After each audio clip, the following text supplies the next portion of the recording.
Mark, one thinks of North Korea as completely sort of locked down and very difficult for even North Koreans to move about, but it seems there's a bit more flexibility than perhaps we understood. Yeah, clearly much more flexibility than what the West thinks usually of North Korea.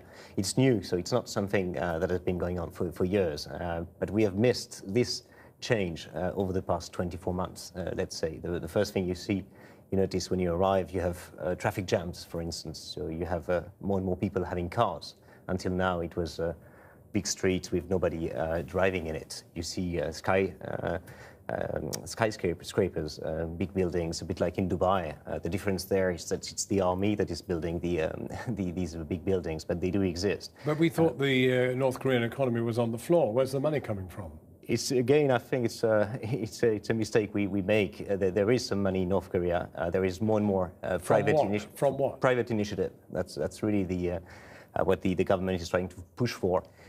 They encourage people to go out and get money, get business done, and share the profit. Outside the country? Outside the country, China mainly, Russia as well. And the condition they set is that they have to share the profit and they have to reinvest the foreign currency they earn abroad in the country. They desperately need foreign currency, and that's one good way they found to bring it in. But you use the word share. That means that actually people are allowed, in a small way, to be capitalists. Yeah, absolutely. This is something we misunderstood. There is a capitalist economy in North Korea. If you take the farmers, for instance, they are allowed to sell the production that goes over the plan, and they're allowed to cash the profits for themselves. They are allowed also to cross the border and go even to China to buy stuff there and bring it back. But of course there is a downside, isn't there? Their family is effectively kind of psychologically held hostage. Of course, they have an incentive to come back. But still, if you look at the business perspective, it has radically changed compared to earlier. One of the things you mentioned was mobile phones. Yeah. And there are many more of them. Yeah, it's between 1 and 3 million. They're not clear statistics, but it's interesting. It's completely erupted over the past 24 months. When I was there the first time, you could see already quite a few in the streets, but now it's really all over the capital.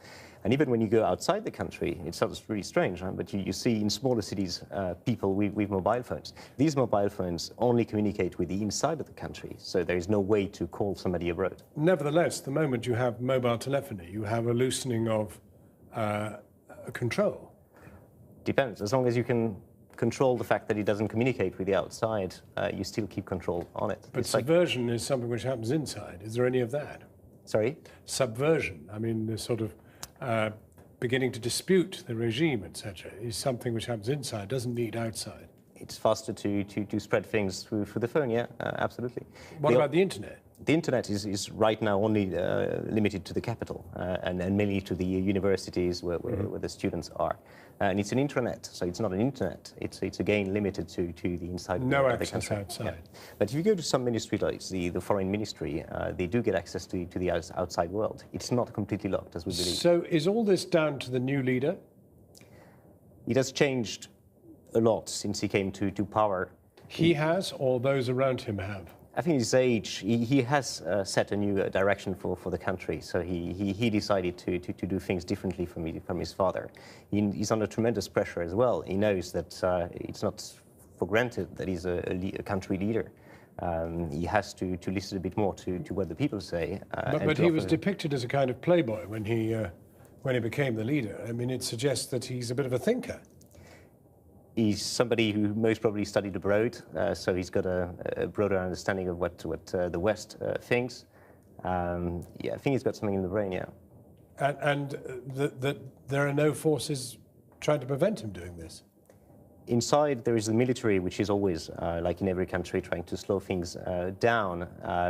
But there is such a need to further improve the economy, because what I mentioned before is really related to the capital mainly. So if they want to bring the rest of the country, the other 22 million North Koreans that don't live in the capital, they need to put a plan forward. And that's what he's trying to do. If, as you described, there are many more cars on the roads, and there are actually traffic jams, there are many more mobile phones in existence, etc., it suggests personal wealth is beginning to develop. Yeah, it's beginning to emerge, and that's a big problem, because if you have very wealthy people, as you see them in the street in Pyongyang, when a farmer comes into the capital, how does he react? And that's the key thing he has to solve. The young leader, he has to strike a balance between... So there is a tension between the poor rural classes and the wealthy capital classes. Yeah, clearly, it's visual. And the same happened to China, or the same is happening now to China. So he knows he can try and follow that example to avoid having not a war, but disputes between the two sides. And his best strategy so far has been to try and give the broader people more perspective. We saw in the film the delphinariums, the water parks, all these recreation parks. It's a way for him to share, let's say, what he's trying to earn for them. And it feels like he'll succeed? For the time being, there is so much hope, and people are so willing to change that they do believe in what he says, and they do believe that it's going to bring them forward. Whether it will be enough, that's another question. If one looks at what happened before the Iron Curtain came down in Europe, it was the leakage of images of what we had in the West that in part informed people about what they didn't have. Is that happening in North Korea? Yeah, clearly the borders nowadays are not as close as they used to be. It's impossible to completely close the country down. But again, I think the key challenge for him is elsewhere. What he tries to do, we always think in terms of personality cult. So we see North Korea like a strong leader and people just following orders. What he's doing is pretty different. It's much more delicate to understand, but it's worth explaining. He wants the people to feel extremely proud of being North Korean. And when you talk to North Koreans who've never met a foreigner before, the first striking thing is that they are very at ease. So they talk to you as if we were equal, which is the case. But there is no embarrassment or I don't feel at ease talking to you.